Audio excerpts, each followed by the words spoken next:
2 kg ಚಿನ್ನ ತಗೊಳ್ವೆ ಅವತ್ತು ಲೆಕ್ಕದಲ್ಲಿ ಅಷ್ಟೇ ಸಂಪಾದನೆ ಮಾಡೀನಿ, ಅಷ್ಟೇ ಕಳ್ಕೊಂಡಿವ್ನಿ. ರೇಟ್ ಅಂದ ನಾವು ಕೊಡಕ್ಕಾಗಿಲ್ಲ, ನೀವು ಕೊಡಕ್ಕಾಗಿಲ್ಲ ಸರ್. ಅವನು ಶುಂಠಿಯಲ್ಲಿ ಕೊಳೆ ರೋಗ ಜಾಸ್ತಿ ಬರೋದು. ಶುಂಠಿ ಇನಿಷಿಯಲಿ ಏನಂದ್ರೆ ಗಡ್ಡೆ ಕೊಳೆ ಇದ್ರೆ ನಾವೇನು ಮಾಡಕ್ಕಾಗಲ್ಲ. ಸೊ ಗಡ್ಡೆ ಕೊಳೆ ನೀವೇನ್ ಮಾಡ್ಬೇಕು, ಆಯ್ಕಳ ಅಂತ ಸೀಡ್ಸ್ ನ ಕರೆಕ್ಟ್ ಆಗಿರೋದನ್ನ ತಗೊಂಡ್ಬಿಟ್ರೆ ಗಡ್ಡೆಗಳನ್ನ ನೀವು ಗಡ್ಡೆ ಕೊಳೆ ರೋಗ ಇಲ್ದಿರೋ ತಗೊಂಡ್ರೆ ಅಂದ್ರೆ ಒಂದು ಎಕ್ಸಾಮ್ ಪಾಸ್ ಆದಂಗೆ. ಹೌದು ಸರ್. ಎರಡನೇದು ಒಂದ್ ಹೇಳ್ತೀನಿ, ಈ ಭಾಗ ಆಯ್ತಲ್ಲ, ಈ ಭಾಗದ ಮಡಿಕೋಬೇಕು, ಈ ಭಾಗದ ಮಾರಾಕ್ಬೇಕು. ಯಾಕೆ ಆ ನೀರೆಲ್ಲ ಇಲ್ಲಿ ಬಂದು ತುಂಬ್ಕೊಬಿಟ್ಟಿರ್ತದೆ. ಸೂಪರ್. ಅದು ಏಟ್ ತಿಂದಿರಿಕಿಲ್ಲ. ಕರೆಕ್ಟ್. ಅದು ನನ್ಗೆ ನಾವು ವಿದ್ಯೆ ಕಲ್ತಿಲ್ಲ ಸರ್, ಆದ್ರೆ ನನ್ನ ಬುದ್ಧಿಲಿ ಭಗವಂತ ನಮ್ಗೆ ಆ ಬುದ್ಧಿ ಕೊಟ್ಟವನೇ ಅಷ್ಟೇ. ಸೊ ಯಾಕೆ ನೀವು ಕರೆಕ್ಟ್ ಆಗಿದೆ ಅನಾಲಿಸಿಸ್. ಯಾಕೆ ಹಿಂಗ್ ಮಾಡ್ಬೇಕು ಅಂತಂದ್ರೆ ಎಲ್ಲ ರೋಗಗಳು ನೀರಿಂದನೂ ಸ್ಪ್ರೆಡ್ ಅಲ್ಲ ಬಂದು ಎಲ್ಲ ಸ್ಟಾಪ್ ಆಗುತ್ತೆ. ಹಿಂಗೆಲ್ಲ ಬಂದಾಗ ಅಲ್ಲಿರೋ ರೋಗಗಳೆಲ್ಲ ಇಲ್ಲಿಗೆ ಬಂದಿರ್ತವೆ. ಅದಕ್ಕೆ ಅದೇನ್ ಮಾಡ್ತೀವಿ, ಮೇಘಲ್ದ ಬಾರಿಯಲ್ಲಿರೋದ ಬಿಟ್ಕೋಬೇಕು ಅಂತ ನನ್ನ ಆತಂಕದಲ್ಲಿ ಹೊಡಿತಾ ಇರ್ತದೆ. ಕರೆಕ್ಟ್. ಅದು ಯಾವಾಗ್ಲೂ ಸತ್ಯನೇ. ಯಾವಾಗ್ಲೂ ಫಂಗಸ್ ಬ್ಯಾಕ್ಟೀರಿಯಾ ಎಲ್ಲ ಸ್ಪ್ರೆಡ್ ಆಗೋದು ಗಾಳಿ. ಯಾವುದೇ ಪದಾರ್ಥ ಮಾಡ್ಬೇಕಾದ್ರೆ ನನ್ನ ಅಷ್ಟೇ ಸರ್, ಒಂದು ವ್ಯವಸಾಯ ಮಾಡ್ಬೇಕಾದ್ರೆ, ಗದ್ದೆ ಮಾಡ್ಬೇಕಾದ್ರೂ, ಒಂದು ರಾಗಿ ಬೆಳಿಬೇಕಾದ್ರೂ ಅಷ್ಟೇ ನಮ್ಮ ಉದ್ದೇಶ. ಈ ರಾಗಿ ಈ ತರ ಮಾಡಿದ್ರೆ ಹಿಂಗಾಯ್ತದೆ, ಈ ತರಕಾರಿ ಈ ತರ ಮಾಡಿದ್ರೆ ಈ ತರ ಆಯ್ತದೆ ಅಂತ ನನ್ನ ಉದ್ದೇಶ. ನಾವು ವಿದ್ಯಾ ಕಲ್ತಿಲ್ಲ, ಒಂದು ಅಕ್ಷರ ಬರೀಕಿಲ್ಲ ನಮ್ಗೆ. ಎಲ್ಲ ಏನೋ ಒಂದು ಇದ್ರಲ್ಲಿ ಅಷ್ಟೇ ನಾವು ಇದ್ ಮಾಡ್ತೀವಿ ಅಷ್ಟೇ ಸರ್. ಹೋಗ್ತಾ ಇದ್ದೀರಾ, ಚೆನ್ನಾಗಿ ಮಾಡ್ತಾ ಇದ್ದೀರಾ. ಏನೋ ಬೇರೆ ಏನೇನು ತರಕಾರಿ ಸರ್, ನಾನು ಟಮಾಟೆ ಬೆಳೆದೀನಿ, ಸೌತೆ ಬೆಳೆದೀನಿ, ಬೀನೀಸ್ ಬೆಳೆದೀನಿ, ಹೂವು ಬೆಳೆದೀನಿ. ಆಮೇಲೆ ತುಂಬಾ ಚೆನ್ನಾಗಿ ಬಂಪರ್ ಹಿಡಿದಿರೋದು ಯಾವ್ದು ನಿಮ್ಗೆ ಕ್ರಾಪ್? ನನಗೆ ಜಾಸ್ತಿ ಆದ್ರೆ ಉಪಯೋಗಿಸ್ಕೊಳ್ಳಿಲ್ಲ ಸರ್. ನಾನು ಟಮಾಟೆಯಲ್ಲಿ ಭಾರಿ ಎಕ್ಸ್ಪೆಕ್ಟ್ ನಾನು ಮಾಡಿರೋದು.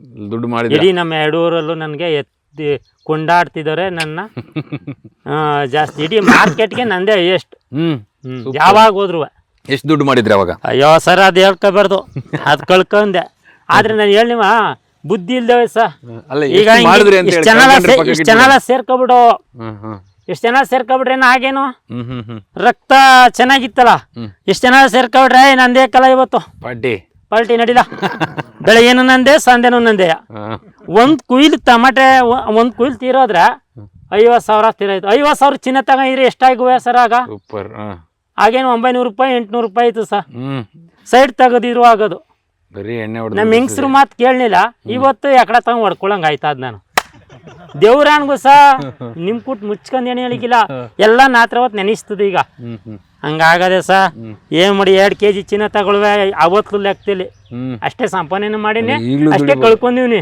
ಈಗಲೂ ದುಡಿಬಹುದು. ಈಗ ಆಯ್ಕಿಲ್ಲ ಬಿಡಿ ಸಾ, ಬರೀ ಆಳು ಕೊಡಕ್ ಆಗೋದಿಲ್ಲ. ಬರೀ ಆಳು ಕೊಡಕ್ಕಾಗ ಒಂದ್ ದಿವಸಕ್ಕೆ 12 ಗಂಟೆಗೆ 800 ರೂಪಾಯಿ ಕೊಡ್ಬೇಕು. ಎಲ್ಲಿಂದ ತಂದು ಕೊಟ್ಟಿ ಸರ್ ಅವ್ರಿಗೆ? ಎಣ್ಣೆ ಕೊಡ್ಬೇಕು. ಕಷ್ಟ ಇದೆ ಅಂತೀರ ಈಗ? ಭಾರಿ ಕಷ್ಟ ಇದೆ ಸರ್. ಬರೀ ನನ್ನ ಮಿಸ್ಸೆಸ್ ನಾನು ದಿವಸ 100 ಗುಡೆ ಟಮಾಟೆ ಕುಯ್ಕೊಂಡ್ ತಗೊಂಡೋಯ್ತಿದ್ದು. ಅವ್ರು ಕುಯ್ಯಕ್ಕೆ, ನಾನು ಉರ್ರಕ್ಕೆ, ತುಂಬಕ್ಕೆ 100 ಗುಡೆ ಡೈಲಿ ಮಾರ್ಕೆಟ್ಗೆ. ಎಲ್ಲಿ ಯಾವ ಮಾರ್ಕೆಟ್? ಮೈಸೂರಿಗೆ. ಸೂಪರ್. ಅವತ್ತು ಅಂತ ಕೆಪಾಸಿಟಿ 3 ಗುಡೆ ಹೊರ್ತಿದ್ದೆ, 3 ಟ್ರೈ ಹೆಗಲ ಮೇಲೆ. ಇಲ್ಲಿಂದ ಸುಮಾರು ಆ ಮನೆ ಎಷ್ಟು ಹೊರಬೇಕು ನನ್ನ ಜಮೀನಿಂದ ಅಲ್ಲಿಗೆ. ಗೊತ್ತಾಯ್ತು. ಇವತ್ತು ಆದದ? ಇವಾಗ ಆಗೋದಿಲ್ಲ. ಆಳು ಲೇಬರ್ಗಳು ಯಾರು ಅಷ್ಟು ದುಡ್ಡು ಇಸ್ಕೊಂಡ್ರು ಅಷ್ಟು ಕೆಲಸ ಮಾಡೋದಿಲ್ಲ ಸರ್. ಅವ್ರು ಕೊಟ್ಟು ನಾವು ಮನೆ ಉದ್ದಾರ ಆದ ಸರ್. ಈಗ ಏನಪ್ಪ ಅಂದ್ರೆ ನಮ್ಗೆ ಆಗಷ್ಟು ಮಾಡ್ಕೋಬೇಕು ಅಷ್ಟೇ. ಈ 3 ಹಸು ಮಾಡಿಕೊಂಡಿವಿ, ಏನೇ ಈ ತಾಯಿ ಮಾಡೀನಿ, ಇದು ಮಾಡ್ಬೇಕು ಅನ್ನೋ ಆಸೆ ಹುಟ್ಟುತ್ತದೆ, ಮಾಡ್ತೀನಿ ಅಷ್ಟೇ. ಇದು ಮಾಡ್ತಾಯಿನಿ. ಈ 3 ಹಸು ನೋಡ್ಕೊಂಡು ನೆಮ್ಮದಿ ಗಂಡ ಹೆಂಡ್ತಿ ಸುಮ್ಕಿದ್ ಬಿಡ್ಬೇಕು ಅಂತ ಸರಿ.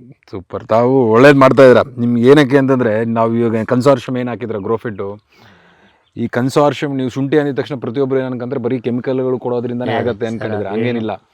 ನಾವು ಬಯಲಾಜಿಗಳು ಕೊಟ್ಕೊಂಡು ಟ್ರೈಕೋಡರ್ಮಾ, ಸೂಡೋಮೋನಸ್ಸು, ನೆಮಾಶೀಲ್ಡು, ವಿಗರ್ ರೂಟು ಇವುಗಳನ್ನ ಕಾನ್ಸ್ಟೆಂಟಾಗಿ ಕೊಡ್ತಾ ಇದ್ರೆ ಕೊಳೆ ರೋಗ ಅನ್ನೋದು ಬರೋದಿಲ್ಲ. ಫಂಗಸ್ಸು, ಬ್ಯಾಕ್ಟೀರಿಯಾಗಳಿಗೆ ಸೇರೋಂಥ ಕೊಳೆ ರೋಗಗಳು ವಿಲ್ಟು ಬರದೆ ನಿಮ್ಗೆ ತಡೆಗಟ್ಟಿ ನಿಮ್ಗೆ ಒಳ್ಳೆ ಇಳುವರಿನೂ ಸಿಗುತ್ತೆ. ಸೊ ಆ ನಿಟ್ಟಿನಲ್ಲಿ ತಾವು ಮಾಡ್ತಾ ಇದ್ರೆ, ಮುಂದೆ ಒಂದಿನ ನಾವು ಬರ್ತೀವಿ, ಬಂದು ವಿಡಿಯೋ ಮಾಡೋಣ. ನಿಮಗೆ ಹೆಂಗ್ ವರ್ಕೌಟ್ ಆಯ್ತಿದ್ದು, ಒಳ್ಳೆ ರೇಟ್ ಸಿಗ್ಲಿ ಈ ಸಾರಿ ಅನ್ಕೊಂಡು ನಾನು ಸರ್. ಅದು ರೇಟ್ ಅಂತ ಪ್ರಶ್ನೆ ನಾನು ಮೊದಲೇ ಹೇಳಿದ್ನಲ್ಲ ಸರ್, ರೇಟ್ ಅಂದಲ್ಲ. ಈ ಭಗವಂತನ ಬೆಳಿಬೇಕು ಚೆನ್ನಾಗಿ. ನಿಮ್ಮಂತರ 10 ಜನ ಬಂದಾಗ ಬೆಳೆದಾನೆ ಕಣ ರೈತ ಸೂಪರ್ ಆಗಿ ಅಂತ ಒಂದಿದು ರೇಟ್ ಅಂದ ನಾವು ಕೊಡಕ್ಕಾಗಿಲ್ಲ, ನೀವು ಕೊಡಕ್ಕಾಗಿಲ್ಲ ಸರ್. ಅವನು ಏನ್ ಹೇಳಿ, ಅವ್ರು ಕೊಟ್ರೆ ದೇಶದಲ್ಲಿ ನನ್ನಂತಾರೆ 7 ಜನ ಬೆಳೆದಿರ್ತಾರೆ ಹೇಳಿ. ಕರೆಕ್ಟ್. ಅದು ಏನೇ ಇರಷ್ಟಕ್ಕೆ ಇದು ಬೆಳಿಬೇಕು ಅಚ್ಚುಕಟ್ಟಾಗೆ.